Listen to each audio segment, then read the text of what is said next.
Heads की हो सकती है वो 1 हेड हो सकता है, 3 में से एक, अगली 2, अगली 3, तो ना तो वो 3 से ज्यादा हेड आ सकते तो वो पॉइंट ही 3 है, ना वो 0 से कम हो सकते हैं, और ना ही पॉसिबल है कि 1.7 या 1.8 नंबर ऑफ हेड्स आए। तो फिर तो पॉसिबल वैल्यू इवन ले सकता है, जैसे मैंने नंबर ऑफ हेड का है, वो या 0 हो सकता है या 1 या 2 या 3, इसके अलावा तो हो नहीं सकता।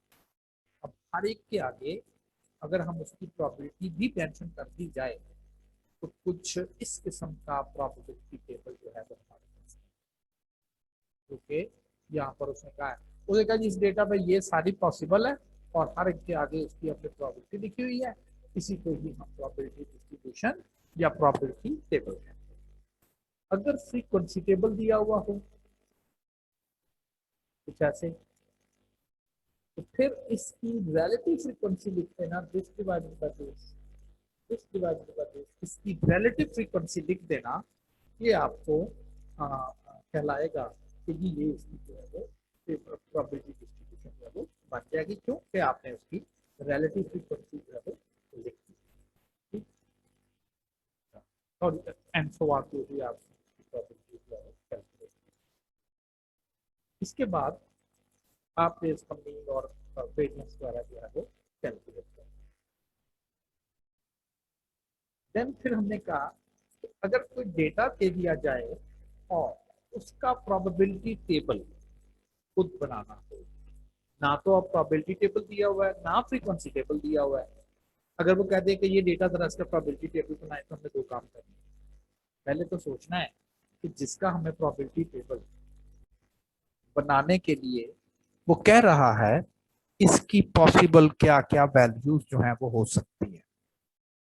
अगर तो वो वैल्यू ऐसी हैं जो सिर्फ और सिर्फ डिस्क्रीट हो सकती है, डिस्क्रीट याद है ना स्टार्ट में हमने पढ़ा था, discrete variable that can assume only whole number values 0 1 2 3 4 5, decimal में नहीं।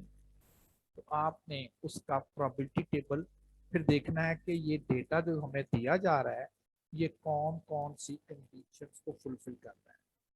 आप ये समझ लें ये बने बनाए फार्मूले होंगे, उसमें आपको वो सैंपल स्पेस बना के N A over N S करने की जरूरत ही नहीं है, ये बने बनाए फार्मूले बने हुए हैं, बस उसमें आप इंसर्ट कर देंगे। ऐसे मशीन होती है, ऑटोमेटिक मशीन है कि जी उसमें ना तो आपको ये करना ना, रोटी मेकर है, आप घर में खवाती करें, आटा गूंथती हैं, ये करती है वो करती हैं, फिर उसको बेलने से रोटी बनाती हैं, पकाती हैं, तो बहुत सारे काम करते हैं ना, इसे हम कहते हैं मैनुअल। ऑटोमेटिक रोटी मेकर है, अब तो ऑटोमेटिक प्लांट है, तंदूर है, बस उसमें आटा डाल दे, पानी रिक्वायर्ड मिकदार में डाल दे, वो खुद ही उसे मिक्स करेगा, जिसे आटा गूंदना कहते हैं, पेड़े बनाएगा, रोटी बनाएगा, पकाएगा, बाहर आ जाएगा। आसान हो गया ना। बिल्कुल इसी तरह से ये बाइनोमियल एक फार्मूला है। आपको जिसकी प्रोबेबिलिटी कैलकुलेट करनी है 2 हेड्स की या 3 हेड्स की, उसमें लिख दें। आपने ये सैंपल स्पेस से भी करते हैं, सैंपल स्पेस में कर लेते हैं, 2-3 हेड की कर लेते हैं, जब सैंपल स्पेस बना देते हैं मुश्किल हो जाएगी अगर मैं कह दूंगा 50 हेड, 50 को आएंगे, अब क्या करेंगे, 50 का सैंपल स्पेस तो मुश्किल नहीं हो जाएगी। और फिर कुछ ऐसा डेटा सेट्स भी होंगे जिसका शायद सैंपल स्पेस बनाना ही प्रॉब्लम मुमकिन ही ना हो, फिर आप ये जो फार्मूले हैं इनकी मदद से प्रोबेबिलिटियां कैलकुलेट करें। तो रीजन क्या थी जी, इसकी क्या जरूरत हो गई, इसकी क्या जरूरत पेश आ गई, इसकी जरूरत है, मशीन क्यों इंसान बनाई, जब प्रॉब्लम उसके हाथ से निकलता गया तो यार ये इतना लेंथी काम है, ये तो बड़ा मुश्किल हो गया, उन्होंने मशीन बना दी।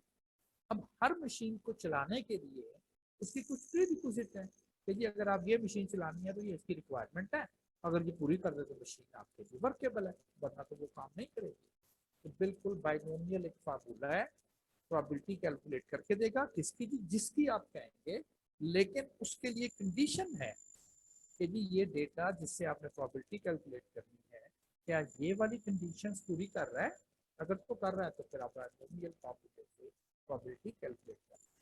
तो बेसिकली डिस्क्रीट में ये 3 आते हैं, पहले तो हमने इनको पढ़ना है, फिर कंटिन्यूस में जो हमारे कोर्स में वो एक है, और फिर इसको बाद में कहते हैं कि बाइनोमियल प्रोबेबिलिटी फार्मूला कब डिसाइड हमने करना है, एग्जामिनर ने तो नहीं कहना, उसने तो आपको अपना ऑब्जेक्टिव बता देना है कि ले जी इसकी प्रोबेबिलिटी निकालें। अब आपने देखना है कि अगर मैं बाइनोमियल से करना चाहूँ तो क्या बाइनोमियल की रिक्वायरमेंट पूरी कर रहा है, जो कि 4 है, तो बाइनोमियल की जो रिक्वायरमेंट्स हैं वो 4 है। अस्सलाम वालेकुम सर। सर आपकी आवाज बहुत कम आ रही है। कम आ रही, अब ठीक है, ये अब भी ऐसी आ रही है? सर अब ठीक है, लेकिन जब पढ़ा रहे हैं तब आवाज बहुत कम मैं आ रही है। मैं माइक चेंज करता हूँ। माइक मैंने दूसरा यूज किया हुआ, मैं इसे चेंज करता हूँ।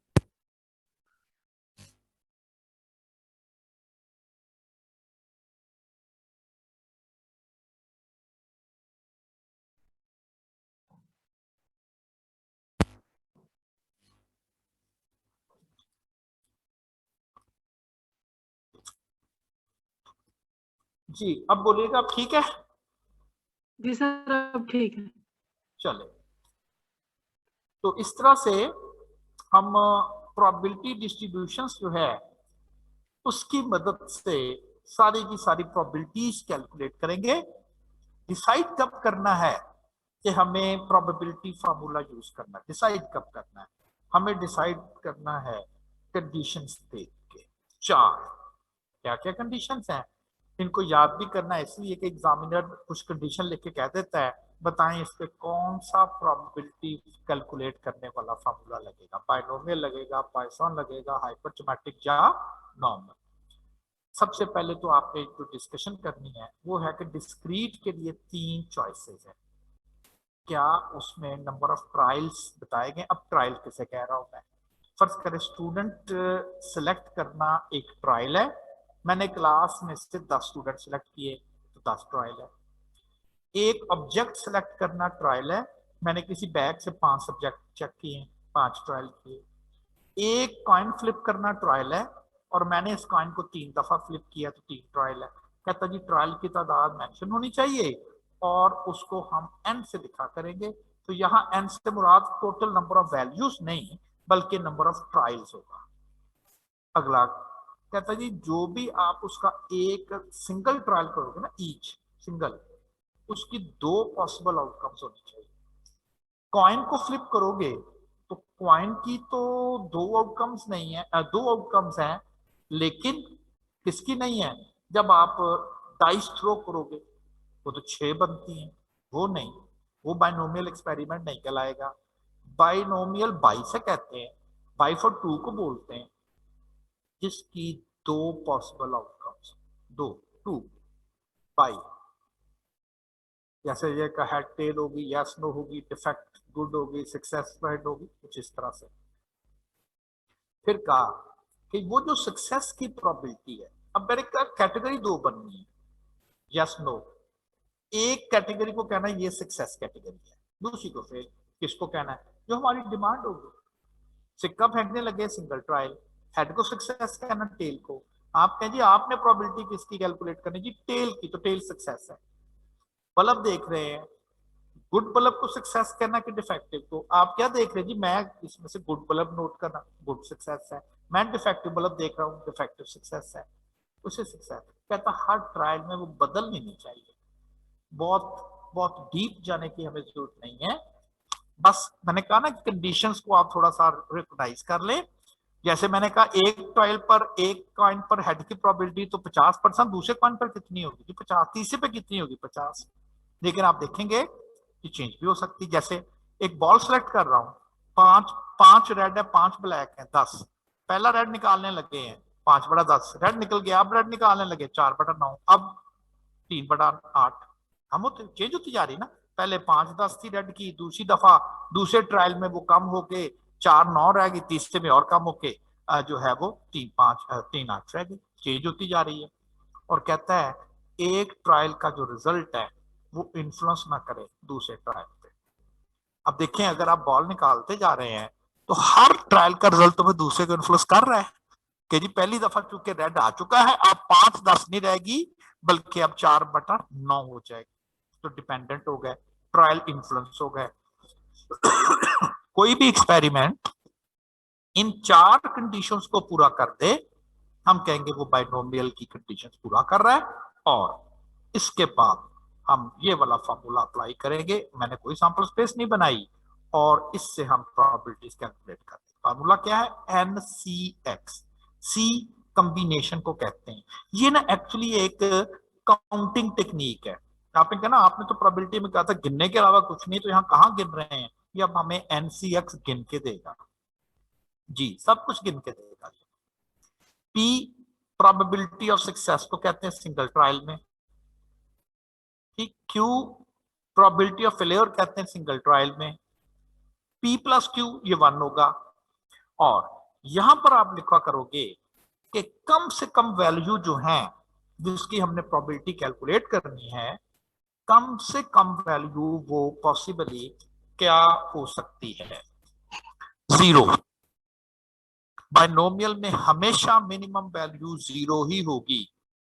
कस्टमर्स हैं, किसी शॉपिंग सेंटर पे आते हैं, किसी एक दिन में कम से कम कितने कस्टमर आ सकते हैं, पॉसिबली कोई भी ना आए, 0। इसके बाद 1 आ सकता है, 2 आ सकते हैं, 3 आ सकते हैं, तो होल नंबर ही होंगे ना, ठीक है ना।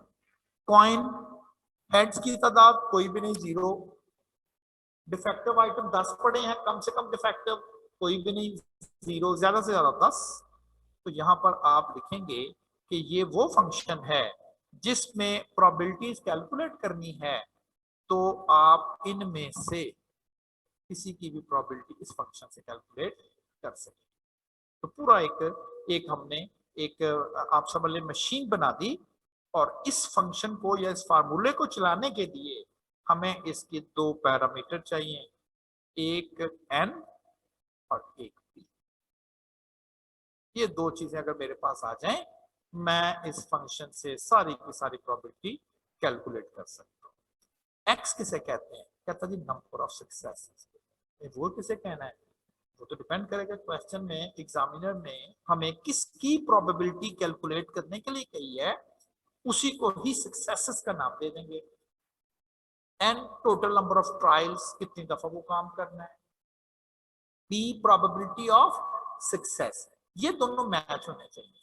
ये xp, वहां पर जो वर्ड लिखा हुआ है नंबर, बस इसमें वो नंबर को हटा के इसकी जगह क्या लिख देना, प्रोबेबिलिटी का वर्ड लिख देना। वहां लिखा हुआ नंबर ऑफ सक्सेसेस, और यहाँ क्या लिखा होगा, probability of success in a single trial. अगर वहां पर लिखा होगा नंबर ऑफ डिफेक्टिव आइटम्स, तो यहाँ लिखा होगा probability of R defective items, ऐसे ही है ना। वहां लिखा होगा नंबर ऑफ कवर्ड पेशेंट्स, और यहाँ पर लिखा होगा probability of a Covid patient. एक पेशेंट के कवर्ड वायरस होने के कितने चांसेस है। पी और क्यू, इसी को मैं कहता हूँ मैच कर। हम कहें इसमें क्यू क्या चीज होगी, क्यू होगी प्रोबेबिलिटी ऑफ अ फेलियर, और इसे कैसे लिखेंगे, 1 माइनस ई के साथ। इसमें n और p ये क्या चीजें होंगी, ये पैरामीटर्स कॉल करेंगे। क्या कॉल करेंगे ने, parameters. n and p are called parameters। तो ये पैरामीटर्स।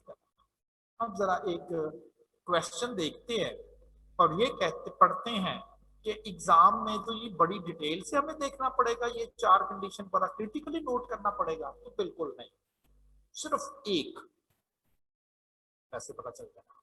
मैं जरा पहले देखता हूँ, फर्ज करें ये हमारे पास एक डेटा आ गया, कहता है in tossing of a coin 3 times, एक कॉइन है और उसे 3 दफा फ्लिप करना है।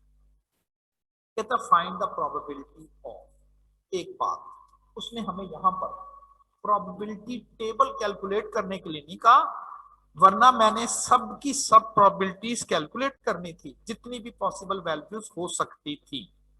उसने यहां पर सबकी नहीं, बस किसी किसी की कहा है।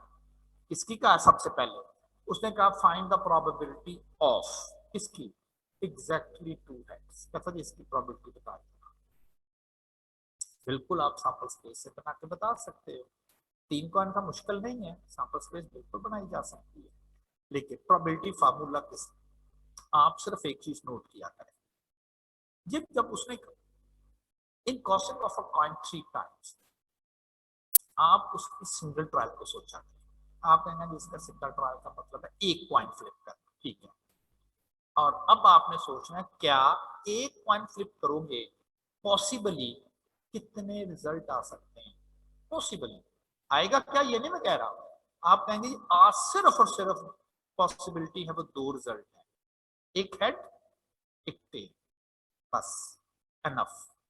बाइनोमियल फार्मूला यहां एप्लीकेबल, बाई चेक करके बाइनोमियल कह दिया करें। कि जी दो ही पॉसिबल आउटकम है, इसके अलावा तीसरी कोई आउटकम पॉसिबल बनती नहीं है, आपने कहा ये बाइनोमियल से सॉल्व हो जाएगा। अब अगर टर्न बाय टर्न उसकी चारों कंडीशन पूरा करे, चारों, आप कहेंगे पहले को था इसमें ट्रायल्स की तादाद मेंशन होनी चाहिए, तो क्या है, तो है 3 दफा, M3 है। दूसरी में उसने कहा था कि each outcome has only 2 possible results, yes, एक पॉइंट फेंकेंगे 2 ही रिजल्ट आएंगे, हेड और टेल, दूसरी भी कंडीशन पूरी हो गई।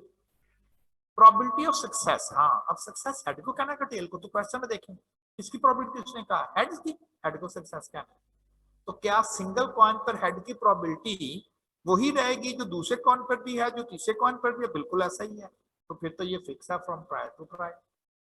अगर एक कॉइन पर हेड आता है तो क्या इसकी वजह से दूसरे कॉइन के ऊपर हेड आना या ना आना चेंज हो जाएगा? बिल्कुल नहीं, ये तो इंडिपेंडेंट है। तो देखिए 4 कंडीशन, इतनी डेप्थ में जाने की जरूरत नहीं है, दैट्स एनफ कि जी सिंगल ट्रायल करेंगे 2 पॉसिबल आउटकम आपने कहना दिखाया। इसके बाद आपने जो काम करना है 3 इंफॉर्मेशन लिखनी, एक एक्स लिखना है और 2 पैरामीटर लिखना है।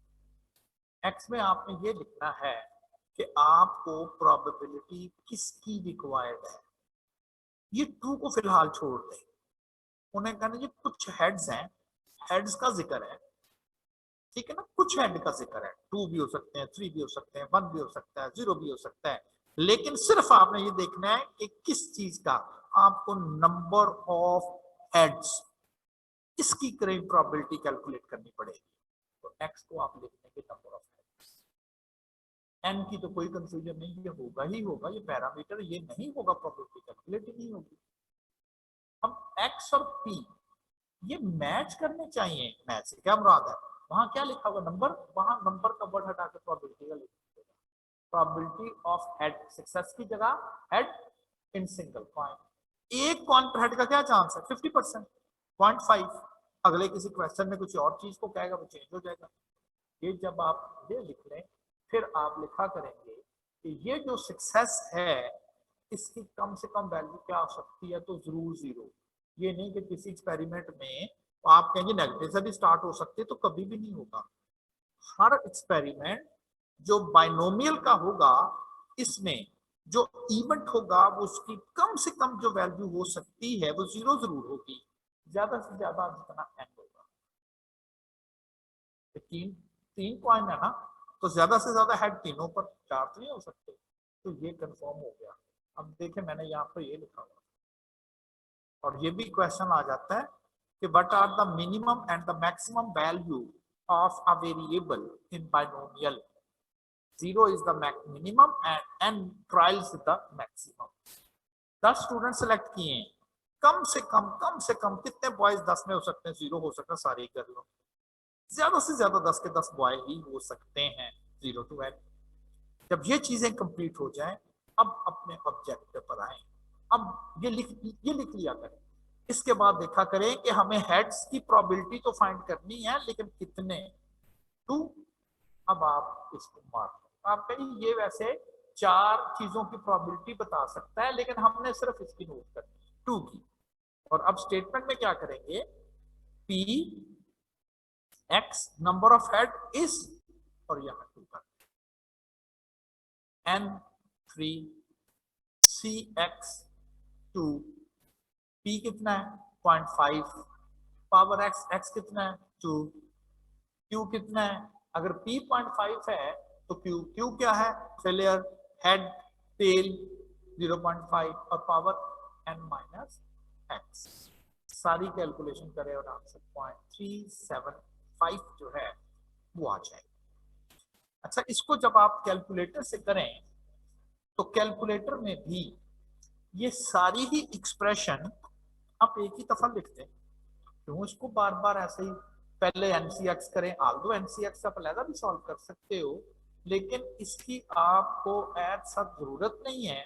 और आपने क्या करना है इसके लिए, आपने सारी एक्सप्रेशन बस एक ही दफा लिख दो सारी, जैसे लिखा गया है 3C2, तो कल हमने पढ़ा था कि जी कॉम्बिनेशन फंक्शन कैसे लिखते हैं, 3 शिफ्ट डिवीजन सी और 2, आगे मल्टीप्लाई, या मल्टीप्लाई कर लें या इसको ब्रैकेट में लिख लें, एक ही बात है। तो मल्टीप्लाई 0.5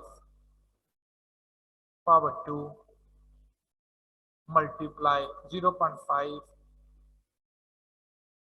पावर 3 माइनस 2, या उसको सॉल्व करके लेते हैं या ऐसे लिखते सारा कुछ हम इक्वल पर 3/8 इज आंसर, 0.375 इज आंसर।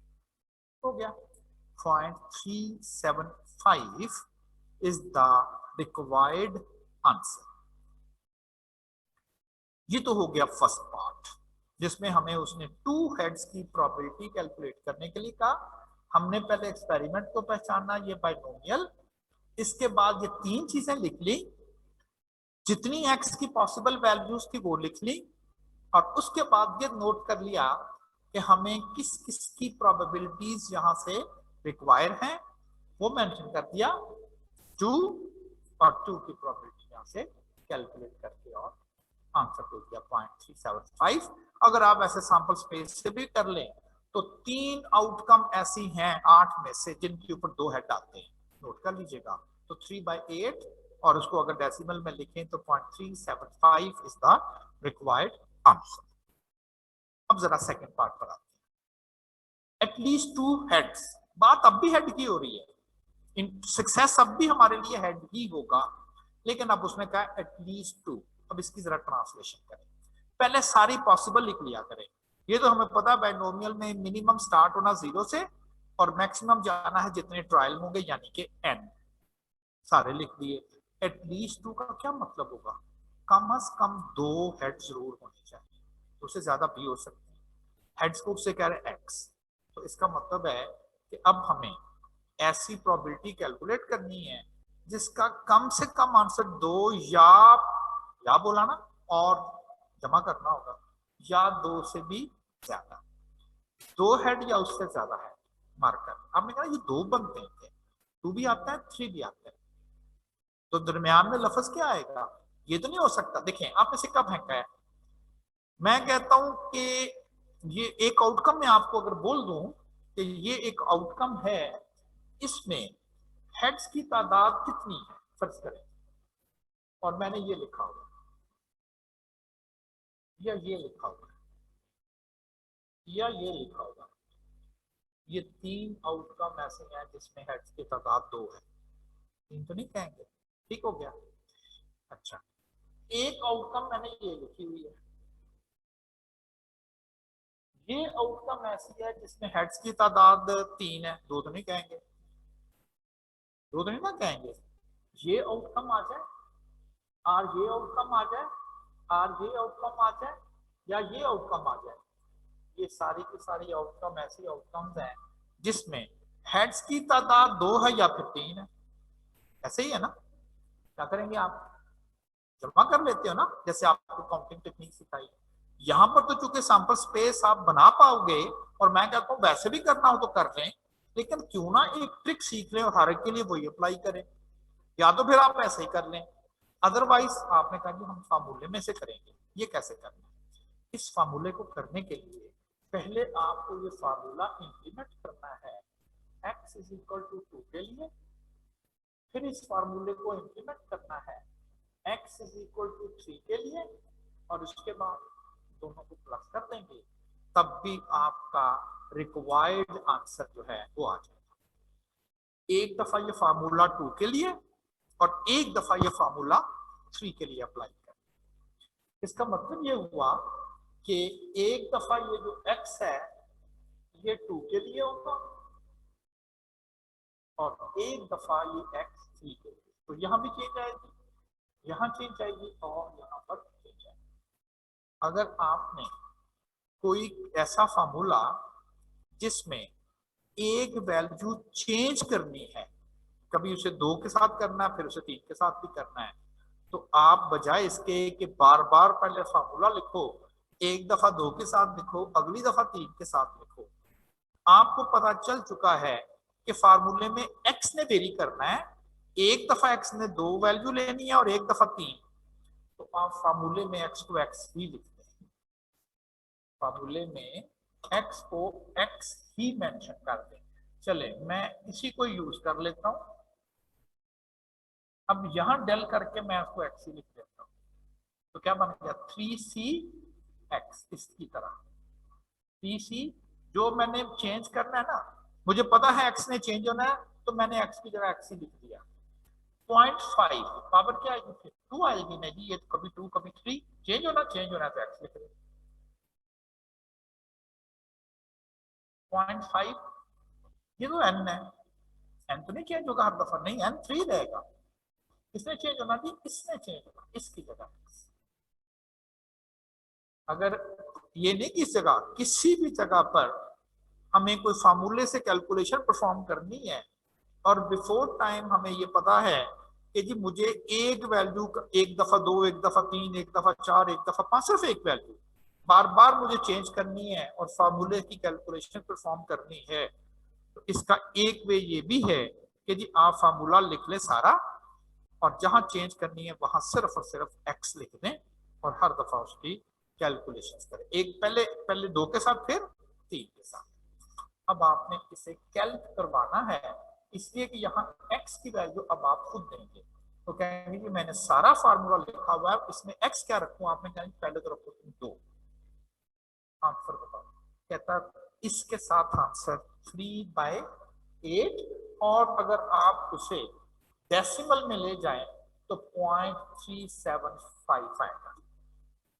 आप उसको नोट करते 0.375। अब आप कहेंगे रिकैलकुलेट, लेकिन इस दफा x3 के साथ फिर कैलकुलेट करवाएं। कहेंगे आप x3 रखो, अब फिर बताओ आंसर। कहता जी फिर आएगा 0.125। 0.125 और आपको पता है कि अब आपने दोनों को ऐड करके और अपना फाइनल आंसर लिखना है। तो 0.125 सॉरी 0.125 और प्लस 0.375 और इसको आप ऐड करें। डेसिमल में ले जाएं तो 0.5 0.5। This is the required answer, this is the required answer. ठीक है ना। एक दफा फार्मूला लिख लिया, आपको पता है ये कि आपको 2 दफा कैलकुलेशन करनी है, एक दफा 2 के साथ एक दफा 3 के साथ। तो इधर जो कि एक ही करनी थी तो इसलिए मैंने डायरेक्टली लिख दिया यहाँ 2। यहाँ मुझे चेंज करनी थी एक दफा 2 एक दफा 3, तो अपना टाइम सेव करें एक्स ही लिख दें। ये नहीं कि इस जगह किसी भी जगह मैथ्स में स्टैट्स में आपको फील हो कि ये कैलकुलेशन करनी है फार्मूले में, लेकिन इसमें एक एक चीज हर दफा चेंज होनी है, तो आप ये वाली टेक्निक यूज किया करें। ठीक है ना। इसमें कोई कंफ्यूजन तो नहीं है, पहले तो यहां तक क्लियर करें मुझे कि जी अगर हमने बाइनोमियल फार्मूला कब अप्लाई करना ये पता चल गया। लिखते वक्त हमने एक्स एन पी लिखना है, एन की तो कंफ्यूजन नहीं है, एक्स और पी को मैच कर देंगे, वहां लफ्ज नंबर लिखेंगे, वहां वर्ड प्रोबेबिलिटी लिखेंगे, ये दोनों इकट्ठे हो जाए और उसके बाद पॉसिबल वैल्यू लिखेंगे एक्स की जो कि 0 से स्टार्ट लेगा और ट्रायल तक जाएगा। फिर हम स्टेटमेंट पढ़ा करेंगे कि 3 लिखा हुआ है, कि 2 लिखा हुआ है, कि एटलीस्ट 2 लिखा हुआ है, कि एटलीस्ट 3 लिखा हुआ है। अगर वो 2-3 पॉइंट बनेंगे हम अलग-अलग प्रोबेबिलिटीज कैलकुलेट करके और बाद में क्या कर देंगे उनको ऐड कर देंगे। ठीक। यहां तक अगर किसी ने कोई क्वेश्चन पूछना है तो पूछे मुझसे।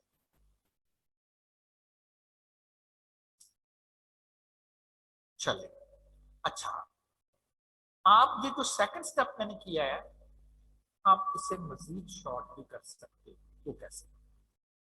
अब आपको कंफर्म है कि आपने 2 वैल्यूज लेनी है और ये भी अब आपको पता है बाद में क्या करना है, बाद में आपने इनको ऐड भी करना है। ये आपको पता है ना आपको कि जी वैल्यू भी हमने 2 डिफरेंट कैलकुलेट करनी है और फिर ऐड भी करना है। ये काम भी आप कैलकुलेटर को दो, उसे क्या बाद में ऐड भी करें, कैलकुलेट भी करें, ऐड भी करें। कैसे? ये तो आप उसी तरह से लिखेंगे 3 3 सी और एक्स, क्योंकि मुझे पता है एक दफा 2 आना एक दफा 3 आना। 0.5 power x 0.5 power 3 minus x, ठीक हो गया ना। अब आप उसे ये कहोगे, इधर समेशन लग जाए, हाँ कैलकुलेटर पे लिखी जाती है समेशन। वो कहेगा अच्छा सम करना है, एक्स की वैल्यू उसे पता चल चुका है चेंज करनी है। अब वो आपसे क्वेश्चन ये करेगा कि एक्स की वैल्यू को मैं कहां से कहां तक चेंज करूं। आप उसे कहेंगे 2 से स्टार्ट करके बस 3 तक तुमने जाना है। 2 इधर लिख देते हैं, 2 नीचे लिख दें, 3 ऊपर लिख दें, समेशन लिख दें। वो अब इसको ऐसे पढ़ेगा कि जी पहले मैं एक्स की 2 रखूंगा, वो हर जगह 2 रखेगा, यहाँ पर यहाँ पर और यहाँ पर। फिर वापस आएगा, कहता जी अब मैं क्या करूं। उन्हें कहा जी ये ऊपर देखो क्या लिखा है 3। कहता जी अच्छा 2। अब डिस्क्रीट में पता है उसे कि मैंने 2.1 तो नहीं लिखना, 3। उसने कहा जी ठीक है 3। अब क्या करूं। उसने कहा जी क्या कहा था तुम्हें करने को। जी सम कहा था। वो कहेंगे ठीक है। 2 के साथ जो कैलकुलेशन की होगी और 3 के साथ जो कैलकुलेशन की होगी उसकी मेमोरी में पड़ी हुई है, हमने नहीं फीड करना। वो खुद ही जहां पर भी रखा है वो आपको कहेंगे ये लेगी मेरे आका आपको मैंने हाजिर कर दिया जिन्हें आपको कैलकुलेट कर देगा। लेकिन मैंने भी ऐसे लिखा हुआ फार्मूला मैंने ऐसे लिखा हुआ।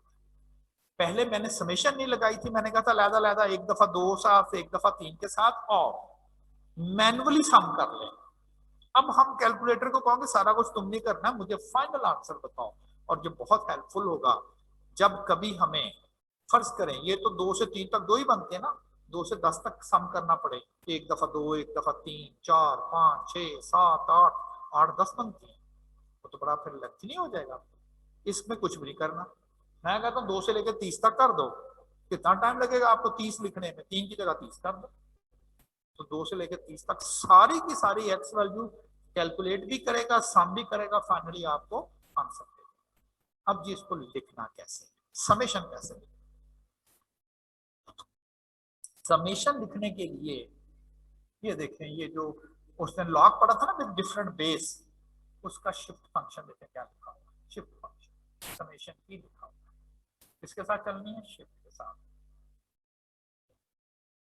आ गया ना उसी तरह का स्ट्रक्चर। कर्सर किधर ब्लिंक कर रही है, कर्सर एग्जैक्टली ब्लिंक कर रही है उस पैरेंथेसिस के अंदर बॉक्स में। पहले क्या करें आप, पहले आप चाहे तो इधर लिख ले 3 n नहीं लिखना, आप अननोन एक ही रहने देना है, 3c और x, बाकी उसी तरह से multiply 0.5 power x power x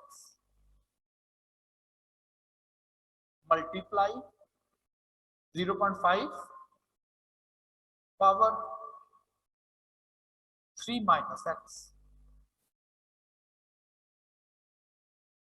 हो गया।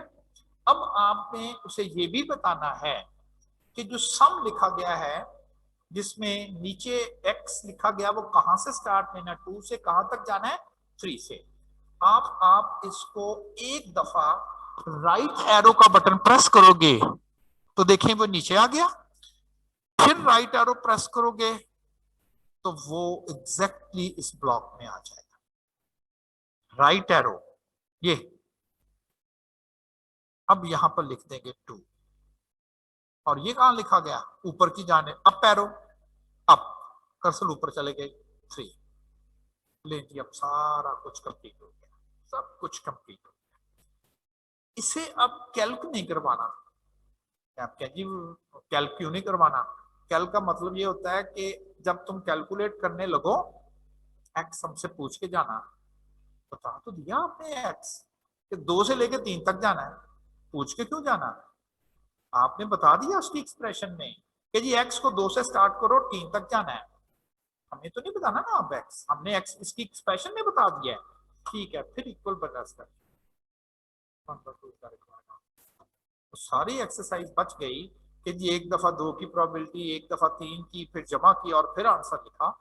हाँ आपने एक्सप्रेशन उसी तरह लिखी, पता चल गया कि आपको सम भी करना था तो आपने सम वाली ऑप्शन यूज की और डायरेक्टली आपने उस एक्सप्रेशन को वहां पर पेस्ट कर दिया। हाँ जी, क्लियर हो गया ये पॉइंट अब आपको। इसीलिए अब मैं ना ऐसे लिखा करूंगा, आपको समझ आ गई कि जी ये कैलकुलेटर पर किस तरह से लिखना है, और काफी काम आपका शॉर्ट हो गया। Next third part, no head. Probability find करनी है नो हेड की, यानी कि जीरो हेड। नो हेड यानी कि जीरो हेड। अब यहां पर सारी आउटकम्स लिखी हुई सारी। इसका मतलब है 3 हेड की प्रोबेबिलिटी, 2 हेड की, 1 हेड की, और इसका मतलब क्या है? क्या यही नहीं इसका मतलब? जीरो हेड का मतलब नो हेड। याद है ना, आल टेल वाली बात है ये, बिल्कुल सही है। तो फिर इसका मतलब ये हो गया कि आपने सिर्फ और सिर्फ इस एक आउटकम की प्रोबेबिलिटी रिक्वायर्ड है, put the x zero. X ना लिखें, अगर आपको 2-3 कैलकुलेट करना पड़े तो फिर एक्स ही, जैसे यहां था। और अब मुझे पता है कि मुझे सिर्फ एक ही चाहिए जीरो की, तो जहां जहां एक्स वहां पर 0.125। अगर आप इसे नोट करेंगे तो ये 1/8 बनता है, 0.125। मतलब जीरो हेड। अगर आप सैंपल स्पेस की तरह देखें इसे, तो ये इस आउटकम को कह रहा है वो जीरो हेड, और ये एक ही होगी ना जिसमें ऑल टेल होंगी, जिसमें जीरो हेड होगा। अच्छा, नेक्स्ट वन है मोर हेड देन टेल्स। कहता जी क्या चांस है अगर हम 3 कॉइन फेंकते हैं तो हेड्स की तादाद टेल्स की तादाद से ज्यादा हो जाती है? क्या चांस? अगर मैं कहूं अगर जीरो हेड आता है, जीरो हेड, ये हेड है, तो फिर 3 कॉइन तो टेल कितनी होगी? 3। एक ही बात है ना, एक ही बात। एक 10 स्टूडेंट थे एग्जाम में, एक बच्चा आता है, कहते हैं कॉलेज की मैनेजमेंट से पूछता है मैम से कि मैम कितने बच्चे पास हुए? मैम कहते 6। 10 बच्चे थे, 6 पास हैं। आपका दोस्त आता है, कहते मैम वो 10 बच्चों एग्जाम में गए थे, फेल कितने हुए? मैम कहती 4 फेल है। अब जाके हम बाहर कहते हैं, वो कहती मुझे मैम ने कहा था 6 पास हैं, तो मैम ने उल्टा बता दिया 4 फेल है, ये तो कोई बात नहीं, पता नहीं कौन सी बात सच्ची है। और भाई सोचो, एक ही बात कह रहे हैं वो, एक ही बात कही जा रही है। एक आंसर सक्सेस की फॉर्म में बोल रहा है, दूसरा आंसर फेलर की फॉर्म में बोल रहा है, बात तो एक ही है। 10 में से अगर 6 पास है तो 4 ही फेल, और क्या है? ठीक है ना। अब यहां पर उसने ये कहा है कि क्या प्रोबेबिलिटी है कि हेड्स की तादाद टेल्स की तादाद से ज्यादा होगी?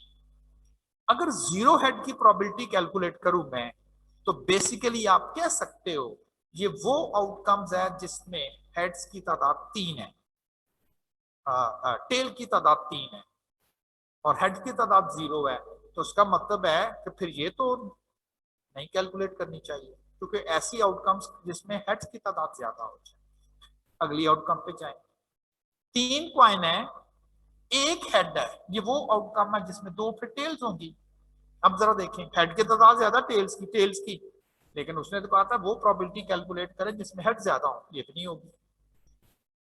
अगली आउटकम में जाएं, समझें इसको। आपने कहा ना ये हेड्स की तादाद 2 है, टोटल 3 है, तो एक पे टेल ही होगी। अब बताएं, क्या ये वो आउटकम नहीं है जिसमें हेड्स की तादाद टेल की तादाद से ज्यादा होगी? ऐसे ही है ना। और एक और आ जाएगी, बिल्कुल यही।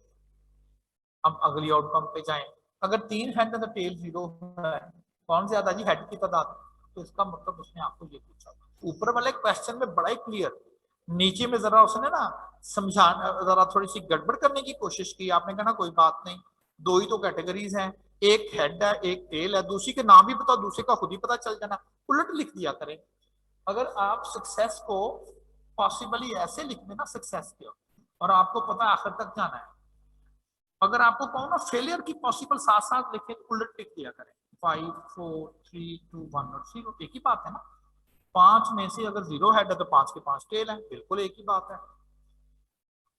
अगेन प्रोबेबिलिटी तो आपको वही कैलकुलेट करनी है 2 3 की, और वो हम पहले कर चुके हैं।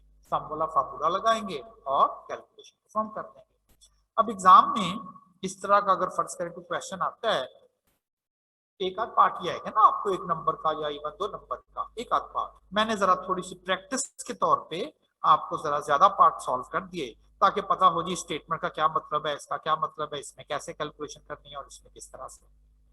जी कोई क्वेश्चन हो आपका?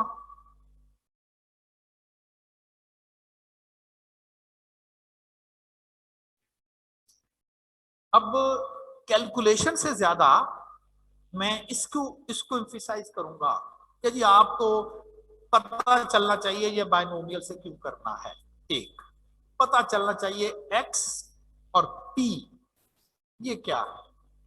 बाकी एन तो बड़ा क्लियर होगा, कैलकुलेशन हमें आती है जी, n C x p power x q power x. ठीक है ना। नेक्स्ट क्वेश्चन है, a football stadium has 4 flood light towers. तो फुटबॉल का स्टेडियम है, रात को खेलने के लिए उन्होंने फ्लड लाइट टावर, जैसे इकबाल स्टेडियम में लाइट्स लगी हुई हैं, flood light towers. If the probability of light failure, light बंद हो जाएगी, फेल हो जाएगी, बंद हो जाएगी, flood light tower light failure की वजह से ऑफ हो जाएगा। कहता है if the probability of a light failure of each tower, एक टावर के लाइट खराब होने के चांसेस, परसेंटेज की बात करूं तो 11%, परसेंटेज हटा दो तो 0.11, ये किस चीज की प्रोबेबिलिटी है? टावर की लाइट फेल होने की बताया गया है, लाइट फेलियर।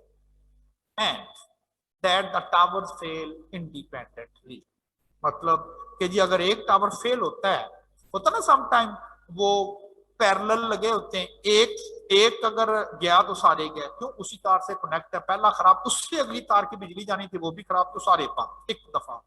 कहता ऐसा नहीं, कहता उनके अलग अलग कनेक्शन है सबके, एक अगर बंद भी हो जाएगा तो उसका दूसरे की सेट पे कोई फर्क नहीं पड़ेगा। कहता फाइंड द प्रोबेबिलिटी दैट, फिर अब कोई क्वेश्चन हमसे पूछ रहा है, फौरन जेन में आएगा कि अच्छा यार ये 4 फ्लड लाइट टावर्स हैं, सिंगल ट्रायल का मतलब है एक फ्लड लाइट टावर को जरा ऑब्जर्व करें, वन वन टावर। अब जो वन टावर है उसको अगर हम ऑब्जर्व कर रहे हैं, या तो वो चल रहा होगा, गुड ऑपरेटिव है, चल रहा है, या वो फेल है, बंद हो गया, या सक्सेस है, चल रहा है। अब हमारे लिए जो सक्सेस है वो देखते हैं कि अब उसने जो प्रोबेबिलिटी पूछी हुई है वो टावर फेलियर की पूछ रहा है या टावर चल रहे हैं उसकी पूछ रहा है। जिसकी पूछेगा वो हमारे लिए सक्सेस कहलाएगी। उसने कहा find the probability that no tower fail, उसकी जो इंटरेस्ट है वो कितने टावर फेल है वो बात की बात है, लेकिन इतना पता जी उसके इंटरेस्ट टावर फेल में है, वो डिफेक्टिव टावर देखना चाहता है। तो मैं फौरन एक्स को लिखूंगा number of towers fail, number of towers fail, P क्या लिखूंगा? Probability of a tower fail, एक टावर के फेल होने का चांस दिया हुआ है। ठीक, दिया हुआ है, मेरी ट्रस्ट ही ये है। आप कहेंगे ना दिया हुआ तो फिर क्वेश्चन कैसे करना है?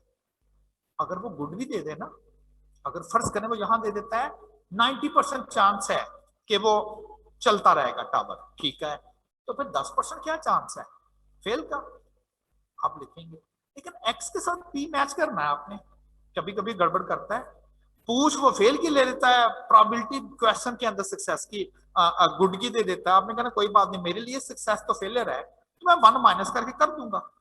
तो यहां पर अब ये 11% चांस है फेल होना और 89% क्या चांस है कि वो चलता रहेगा, लेकिन मेरे लिए जो सक्सेस है वो टावर फेल होना सक्सेस। मैं ढूंढ रहा था कौन खराब है, पॉसिबल वैल्यू कम से कम टावर कितने फेल हो सकते हैं, कोई भी नहीं हो सकता, सारे के सारे चलते रह सकते हैं, ठीक है, ज्यादा से ज्यादा है कितने, 4, तो 4 के 4 ही फेल हो सकते हैं।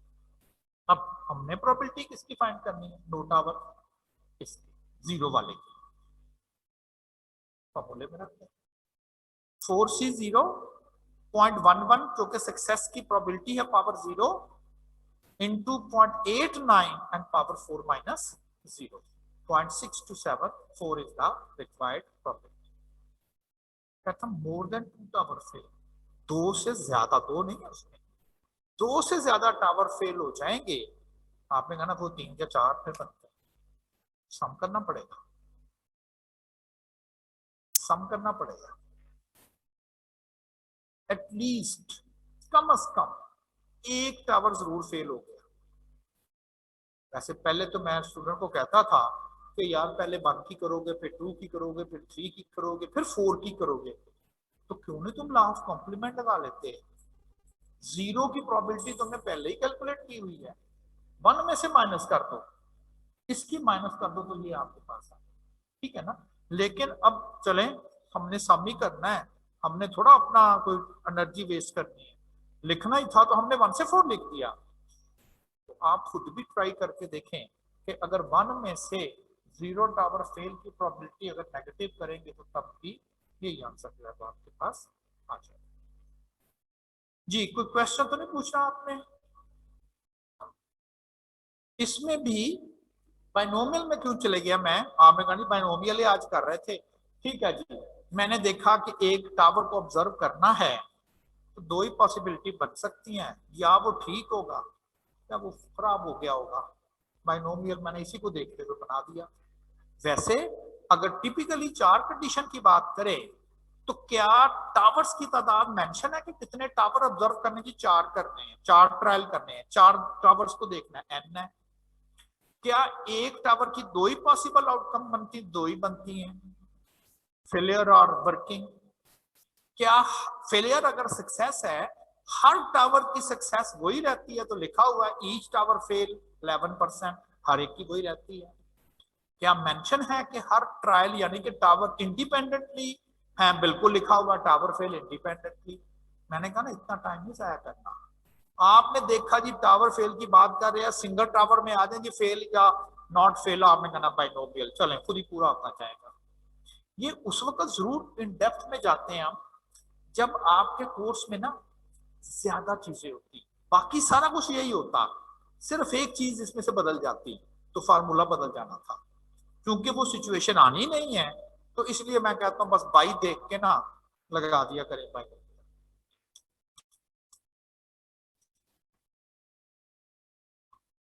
नेक्स्ट वन है, a test consists of 6 question, 6 question है, 1 2 3 4 5 6 6 एमसीक्यूज होंगे।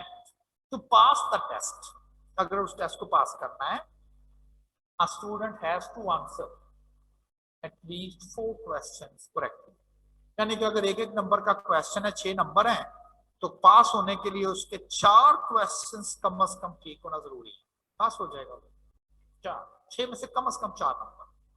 Each question has 4 possible answers, यानी कि एमसीक्यू टाइप क्वेश्चन है, कोई रिटर्न नहीं है, 4 उसके पॉसिबल आंसर है A B C D each question, of which only 1 is correct. ऐसा ही होता है, ये 4 है उनमें से एक ठीक है, कौन सा?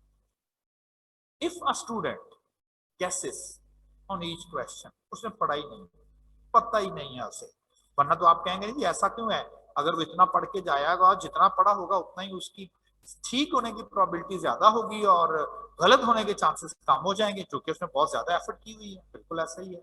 लेकिन वो कहता है उसे पता ही नहीं है, उस वजह से तुक्का लगाना है, पता नहीं गया यार, आंखें बंद करो, जिसको लग गया लग गया।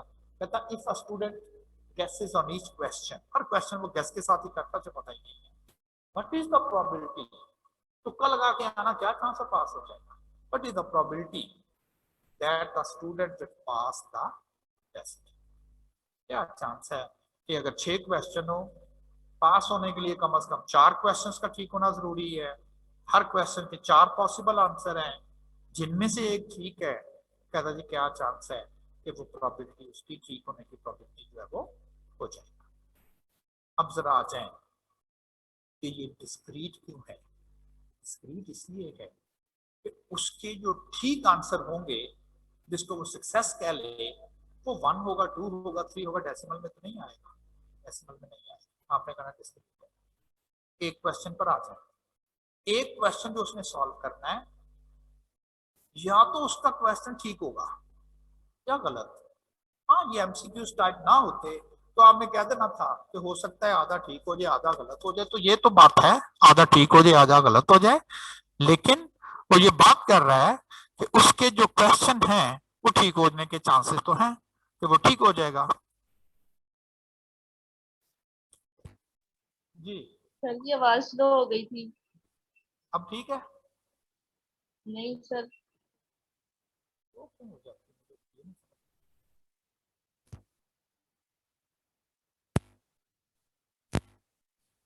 अब बोलिएगा, अब ठीक है आवाज मेरी? नहीं सर, पहले से भी ज्यादा स्लो हो गई है। पहले से भी ज्यादा स्लो हो अब गई है? अब ठीक है सर, अब ठीक है। अब ठीक है, चलो अब ठीक है। ये पता नहीं क्या हो रहा है, वैसे मुझे खुद नहीं आइडिया हो पा रहा। चले, तो जब आपको ये गैस हो कि एक क्वेश्चन ये ठीक हो जाएगा या उस बच्चे का गलत होगा, अगर ये बात होती डिस्क्रिप्टिव की तो फिर तो ठीक है, हम कहते सब उसने किया था, उसका फार्मूला सही था, ये ठीक हो गया तो 25% ठीक था। नहीं, वो कहता है एमसीक्यूज है तो फिर या ठीक है या गलत है। अब ये बाइनोमियल है, क्योंकि एक ठीक है या गलत है, दो ही तो पॉसिबल ऑप्शन है, बाइनोमियल है।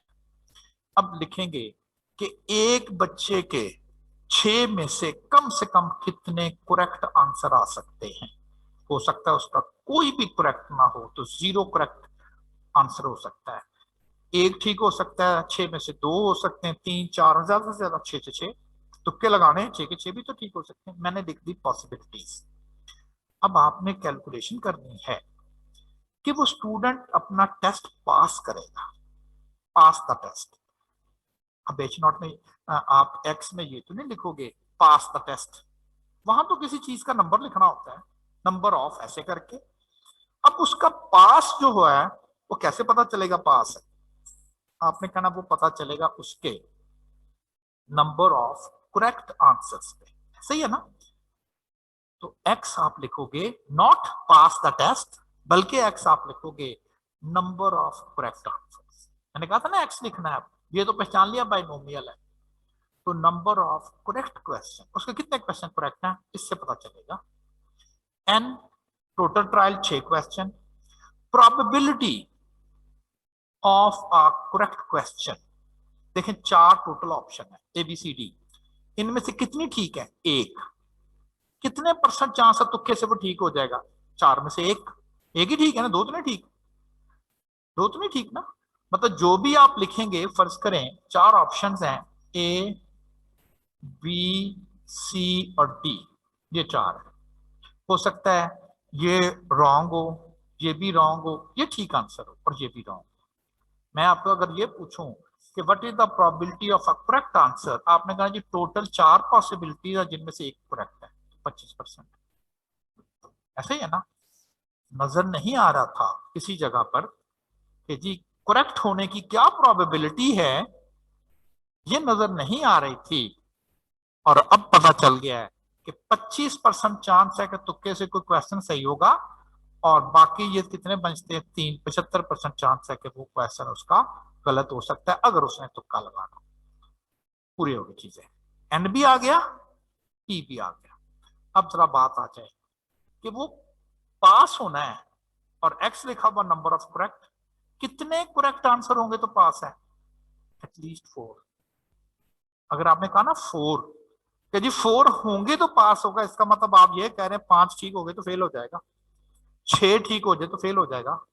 वैसे तो बड़ा क्लियर लिखा हुआ है कम से कम 4 होंगे तो पास होगा। आप कहेंगे ये सिचुएशन है, उसके इतने करेक्ट आंसर होंगे तो देन पास। कितने जी? 4 या 5 या 6, सम करना है, सम करना है। ले जी प्रोबेबिलिटी आ गई, क्योंकि मुझे तीन वैल्यूज सम करनी थी, इसलिए मैंने इन 3 वैल्यूज की वजह से ये सारी की सारी जो कैलकुलेशंस हैं उसको मैंने यहां पर अप्लाई किया। 0.0376 परसेंटेज की अगर बात करूं, परसेंटेज की, तो सिर्फ और सिर्फ 3.76% बनता है। 4% चांस है तुक्के लगा के पास होने का, इसलिए कि एक तो पास होने की प्रोबेबिलिटी सिर्फ 25% है, और दूसरा 6 में से 4 भी ठीक होना चाहिए, इसलिए ये बहुत कम प्रोबेबिलिटी है जो 4% कि वो तुक्का लगाएगा और पास हो जाएगा। आपके तो माशाल्लाह क्वेश्चन भी 70 है, 70 के 70 क्वेश्चन को तुक्के लगाने हैं तो बहुत कम प्रोबेबिलिटी, तुक्कों से ही पास हो गए। हाँ, वहां पर करेक्ट आंसर आधे आधे हैं, 6 में से 3 होते तो 50, वहां वो ठीक है, लेकिन रेयर चांसेस होगा कि आप आई कैप का पेपर पढ़े ही ना, तुक्के लगाएं और तुक्के लगा के ही अपना सब्जेक्ट क्लियर करते हैं, तो ये रेयर चांसेस। तो मैं किसी जगह पर देखें लिखा हुआ नजर आया यूज द बाइनोमियल फार्मूला, हमने डिसाइड किया ना कि इसकी कैलकुलेशन के लिए हमें मस्ट है कि हम बाइनोमियल फार्मूला यूज करेंगे, रीजन हमें पता है क्यों यूज किए जा रहे हैं। हाँ जी, कोई क्वेश्चन हो आपका तो पूछे मुझसे, अदरवाइज स्टैट्स का यहाँ पर कंप्लीट हो गया, अब हम मैथ्स का पूछते हैं।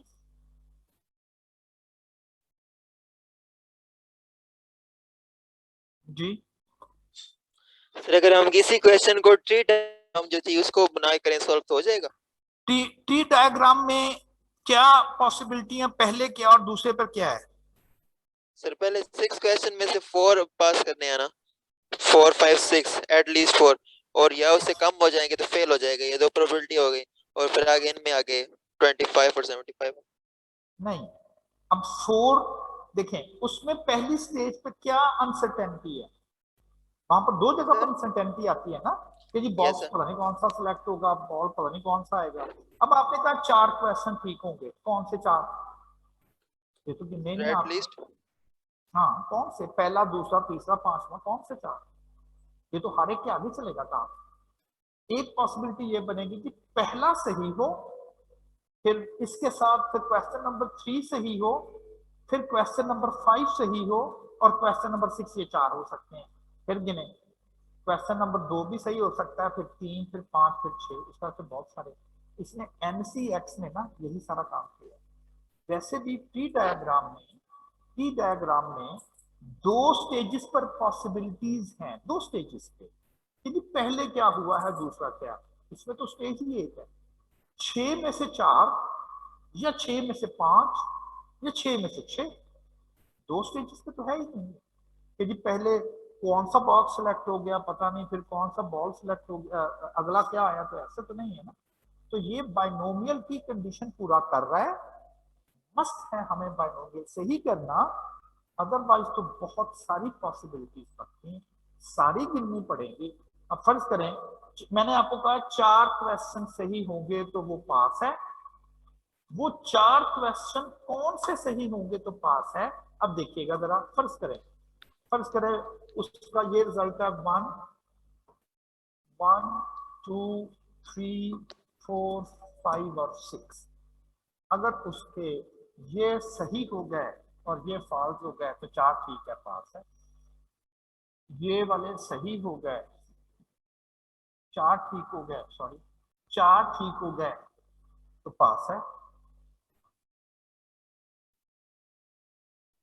ये है तो पास, और अभी बहुत सारे बताओ कितने कॉम्बिनेशन बनते हैं, गिनना हो ना इस तरह के कितने बनेंगे, इस तरह के बनेंगे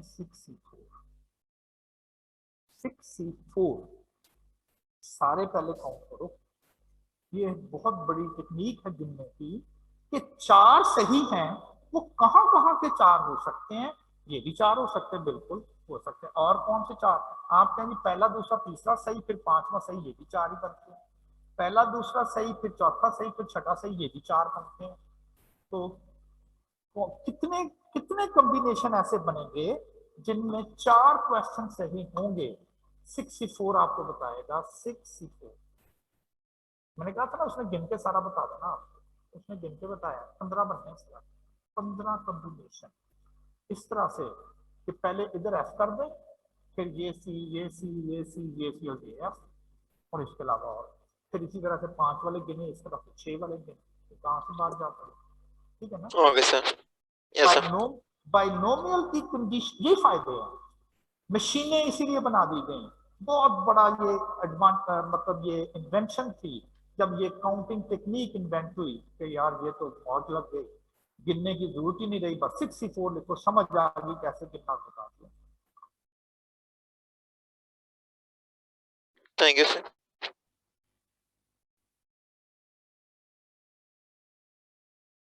जी अस्सलाम वालेकुम सर।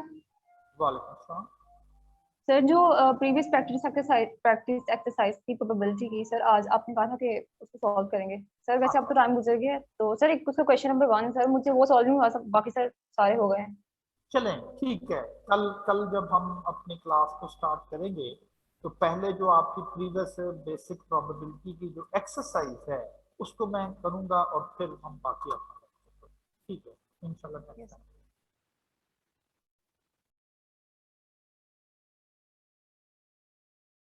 Recording stopped. जी अब आप मैथमेटिक्स पे चलते हैं।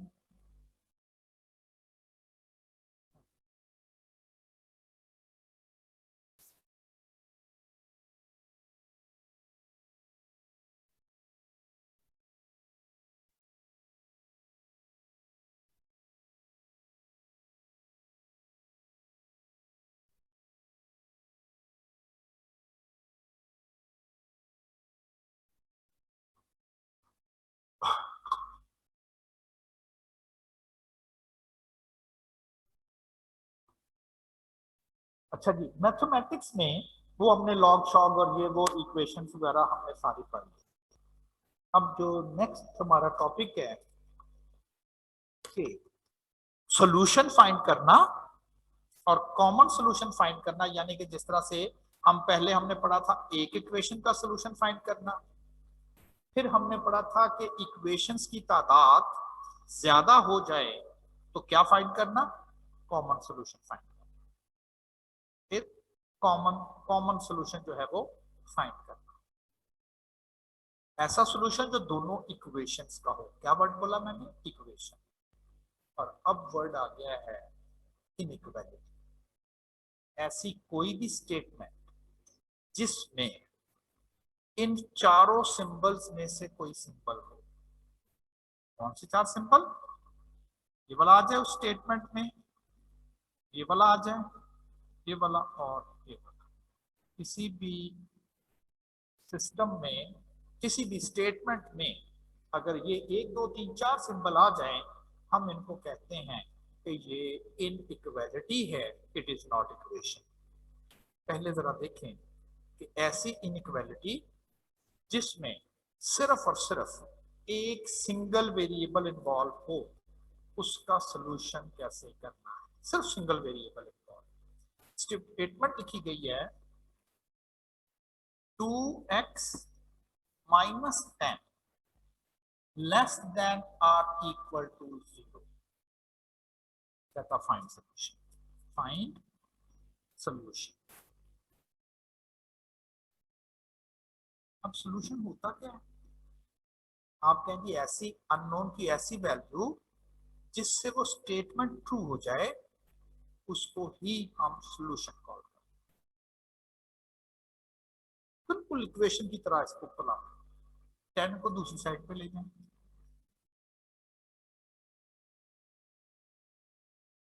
2 से डिवाइड कर दें, आंसर दे रहे हैं आप, आंसर दे रहे हो x की तमाम वैल्यूज जो 5 या इवन 5 से भी कम हो, वो अगर आप यहां पर रखोगे और ये स्टेटमेंट बिल्कुल ठीक रहेगी, सॉल्यूशन बनना चाहिए। अब देखिए 0 5 से कम है, आपके 0 सॉल्यूशन है, चेक करते हैं। 2 into 0 0 minus 10 less than or equal to 0। Minus 10 0 से कम होता है, तो ठीक है, ये इसका सॉल्यूशन है। 5 रखें, 2 into 5 10, 10 minus 10 less than or equal to 0, 0 is less than equal to word आ रहा है 0, ये भी ठीक है, तो ये भी सॉल्यूशन है।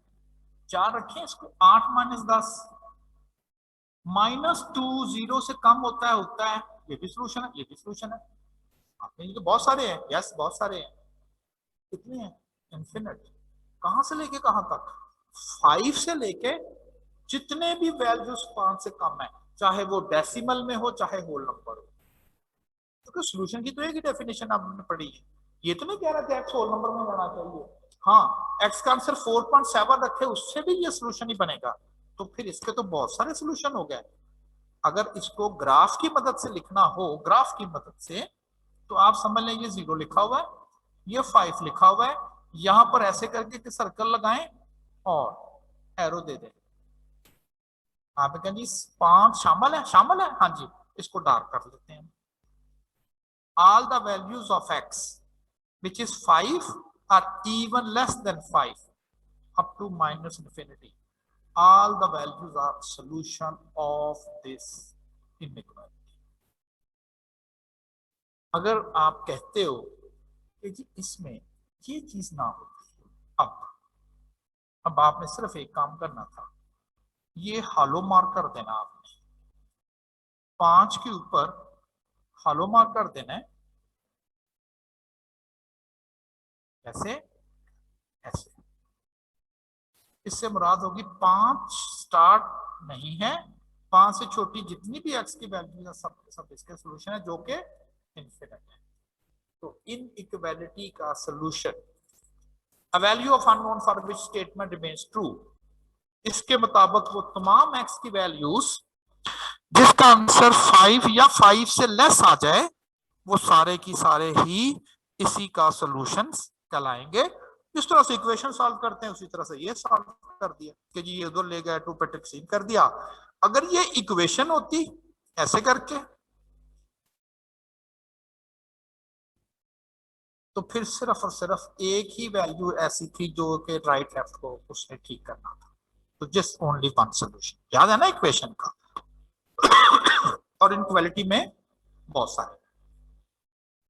ये तो बात हो गई कि जी अगर सिर्फ और सिर्फ एक इनइक्वालिटी हो तो सॉल्यूशन, और यहां पर वर्ड क्या है? Common solution. तो इसका मतलब इनइक्वालिटी ज्यादा होगी, बिल्कुल। अब याद करें दो इक्वेशन कब बनती थी? जब दो अननोन आ जाते थे।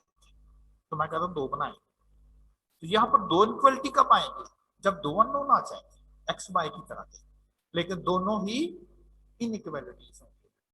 उसका सोल्यूशन कैसे करें? तो common solution of system of inequalities, दो इनइक्वालिटी है, दो अननोन वेरिएबल है, अब सोल्यूशन कैसे फाइंड करना? मैंने तो अभी आपको सिंगल वेरिएबल का बताया, वो तो आपने कहना कोई ऐसा मुश्किल नहीं था। तो फिर दो वेरिएबल का कैसे करना? आई कैप के कोर्स में कॉमन सॉल्यूशन फाइंड करना है और इनइक्वालिटी को फाइंड करना है। सिर्फ और सिर्फ ग्राफिकल मेथड ही पॉसिबल है। यह आपके कोर्स में कौन सा? Graphical method. ग्राफ की मदद से ही आप सिर्फ सॉल्यूशन बताया करेंगे।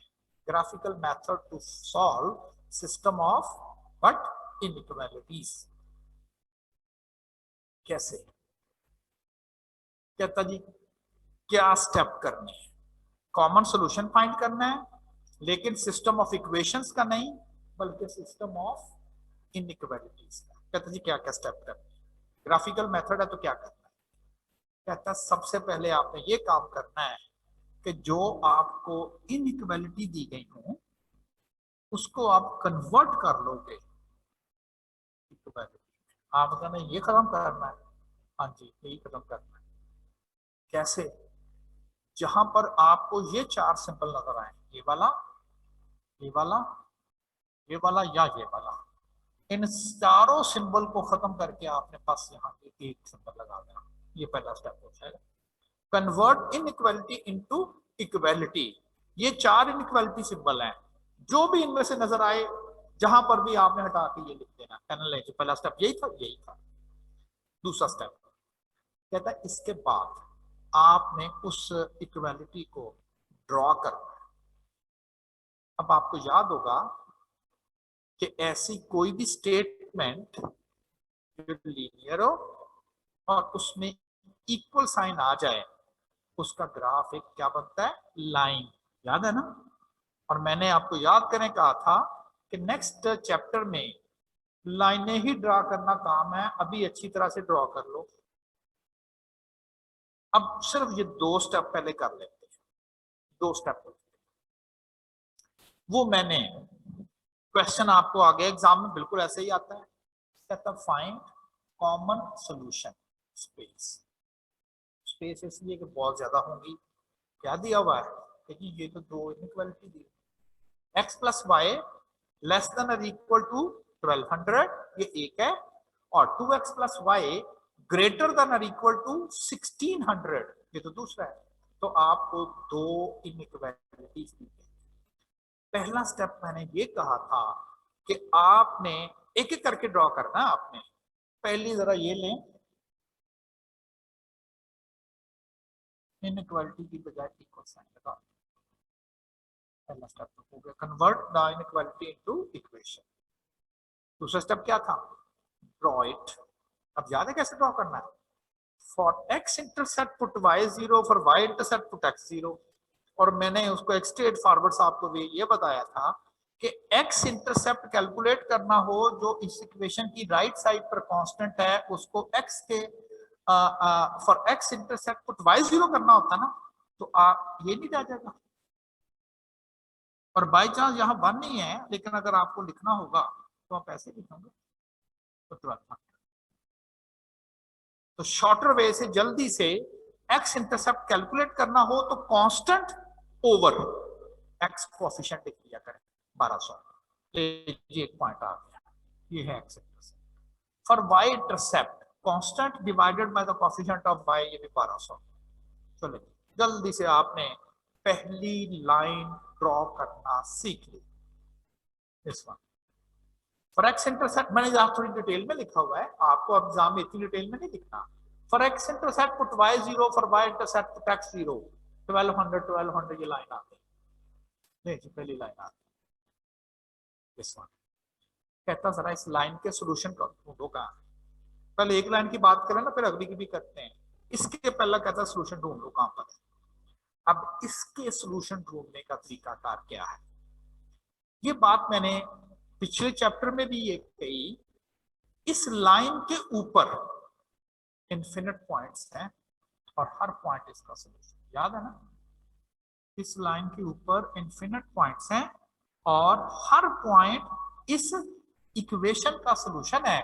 जबकि ये तो मेरे पास अब इनइक्वालिटी, मैंने तो सोल्यूशन इसका ढूंढना है, ये तो इक्वेशन का है। इसके लिए अब आपने क्या करना है?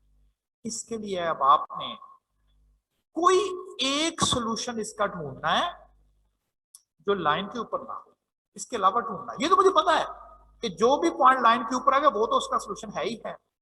इसका कोई और एक सॉल्यूशन ढूंढो। बड़े बहुत सारे पॉइंट नहीं, ये देखिए ये सारे पॉइंट ही तो है, ये सारे पॉइंट, ये भी पॉइंट, ये भी पॉइंट, बहुत सारे पॉइंट। कहता जी कौन सा लें? पता नहीं कौन सा लें, बस एक ढूंढना है। इसका तरीकाकार क्या है? एक ऐसा पॉइंट लें जो इस लाइन के ऊपर ना हो और उसका नाम रख दें टेस्ट सॉल्यूशन। कंफर्म नहीं है वो सॉल्यूशन है कि नहीं, अभी टेस्ट करने लगे हैं। उसका नाम क्या रख दें? Test solution. कौन सा लेना पॉइंट? कोई सा भी ले ले, कोई सा भी, ये ले लें, ये ले लें, ये ले लें, ये ले लें, ये कुछ भी ले लें, एनीवन, बस लाइन से ऊपर से नहीं लेना, ये कंफर्म है। तो क्या ओरिजिन ये जो है ये लाइन के ऊपर है? नहीं, ले सकते हैं तो ले सकते हैं। कुछ लोग कहते हैं जी लेना ही ओरिजिन सॉल्यूशन होता है, ये नहीं है। टेस्ट सॉल्यूशन लेना है, कोई सा भी पॉइंट ले ले, बस एक केयर करें लाइन से ऊपर से नहीं उठाना, वो तो हमें पहले ही पता है। अब ये लेना है, इसका नाम क्या है? Test solution. इस टेस्ट सॉल्यूशन को चेक करना है क्या ये इस इनइक्वालिटी का सॉल्यूशन है। आप कहते हैं चेक करके देखते हैं। x की जगह 0 रख दिया, y की जगह 0 रख दिया, लेस देन और इक्वल टू 1200। अगर तो ये स्टेटमेंट सही है तो सॉल्यूशन है। तो ये तो स्टेटमेंट ठीक नहीं होगी। 0 जो होता है वो 1200 से कम होता है जी, कम होता है। ये 0 कब आया था? जब आपने ओरिजिन रखा था। ओ ओरिजिन ये वाला, आपने कहना this is now the confirm solution. पता चल गया कि ये इसका सॉल्यूशन है।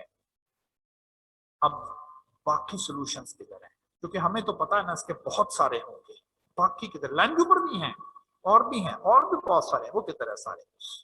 आपने क्या करना है, जब आपको ये पता चल जाए कि जो टेस्ट सॉल्यूशन है वो पॉइंट देना है जो लाइन के ऊपर नहीं है, बाकी कोई भी ले ले, और रूटीन में हम ओरिजिन ले लेते हैं जो कि बड़ा मासूम सा पॉइंट है, ना इसकी एक्स है ना इसकी वाई, जल्दी सॉल्व हो जाता है।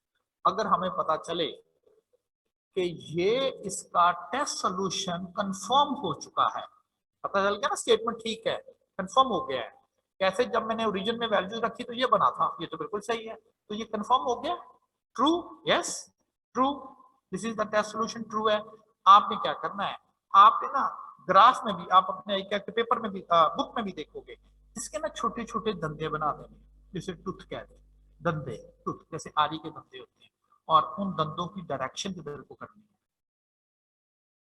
सोल्यूशन की जानिब करनी है। इसके लिए क्या वर्ड बोलते हैं, टू वर्ड्स की जानिब, वर्ड्स ही है ना ये, टू वर्ड्स। अगर ये मैं इधर बना दूं तो इससे मैं वर्ड लिखूंगा अवे फ्रॉम टेस्ट सोल्यूशन, क्योंकि टेस्ट सोल्यूशन इधर है और ये अवे। अगर तो टेस्ट सोल्यूशन कंफर्म हो जाता है सोल्यूशन, तो उसकी डायरेक्शन कर देनी है आपने दंदों की टूवर्ड्स ये। और अगर ये स्टेटमेंट रॉन्ग प्रूफ हो जाती है, पता चलता है ये टेस्ट सोल्यूशन नहीं है, तो आपने कह देना फिर जो अवे पॉइंट्स है ना वो टेस्ट, वो कंफर्म सोल्यूशन जो इस लाइन के अवे है दूसरी साइड पे। तो दो ही चीजें रह गई, टुवर्ड्स और अवे। अगर तो वो सोल्यूशन है तो उसकी डायरेक्शन आपने टुवर्ड्स कर देनी है, अगर वो सोल्यूशन नहीं है तो उसकी डायरेक्शन आपने कर देनी है अवे। टेस्ट सोल्यूशन क्या ऑलवेज जीरो ही लेना है, जरूरी नहीं है, सबसे मासूम पॉइंट जीरो ही है, एक्स भी जीरो वाई भी जीरो, चूंकि आपको पुट करके देखना होता है ना कि जी इसका सोल्यूशन बनता है कि नहीं बनता। अब इसके बाद आपने ट्रूथ बना देने हैं, और अब दूसरे के साथ बिल्कुल यही एक्सरसाइज करनी है। ये चले ये ट्रूथ बना लेते हैं, कंफर्मेशन कर लिया हमने, ट्रूथ बन गए। अब जरा दूसरे के साथ भी यही एक्सरसाइज करें, इतनी देर नहीं लगेगी, आप समझ रहे हैं शायद बहुत देर लगेगी। अब देखें फॉर एक्स इंटरसेप्ट 1600 और एक्स का कोएफिशिएंट दो 800 800 600 700 800 राउंड अबाउट यहाँ पर ऐसे आएगा ना। फॉर वाई इंटरसेप्ट 1600 को कोएफिशिएंट कितना वाई का 1 1600 1500 1600। लाइन ड्रॉ करते हैं, लाइन आपने ड्रॉ कर दी, दोनों लाइन ड्रॉ। अब इसका भी सोल्यूशन ढूंढे उसी तरह से। टेस्ट सोल्यूशन जीरो इस पर तो नहीं आ रहा, नहीं आ रहा, ले ले, ठीक है। मैंने इसलिए कहा ना मासूम सा है, क्या ये स्टेटमेंट सही है, जीरो 1600 से बड़ा होता है, तो फॉल्स है, गलत है, गलत है। अब डायरेक्शन किधर होगी, अवे, इसके अवे, टेस्ट सोल्यूशन के अवे। टेस्ट सोल्यूशन क्या लिया आपने, इसको, येलो लाइन है इधर को, ये अवे। ग्रीन की डायरेक्शन टुवर्ड्स। जब ये चीजें हो जाएं, और मैंने कहा ना कि अगर आई कैप ने आपको पेपर पेंसिल की ऑप्शन दी, फिर तो ये बड़ा इंपॉर्टेंट क्वेश्चन है, फिर तो जरूर आएगा शायद। पेपर पेंसिल की ऑप्शन नहीं है, इसके अलावा गुजारा नहीं है, मेंटली आप जहन में नहीं सोच सकते, नहीं देगा वो। जब आप डिपेंड करता है कि जी फाइनल पेपर क्या डिसाइड होते हैं आपको। अब आपने देखना है वो कौन से ऐसे पॉइंट्स हैं जो ग्रीन लाइन जो कि पहली इनक्वालिटी है, जो येलो लाइन जो कि दूसरी इनक्वालिटी है, दोनों का ही हो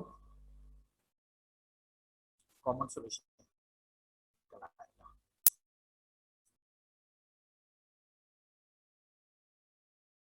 इसमें कोई मैथमेटिक्स, आप कहते हो जी ग्रीन लाइन के नीचे रहना है, ठीक है, तो मेरा ख्याल सिर्फ ये बनता है, नोट कीजिएगा, ये ग्रीन लाइन के नीचे है, बिल्कुल है, येलो लाइन के ऊपर है, ऊपर है।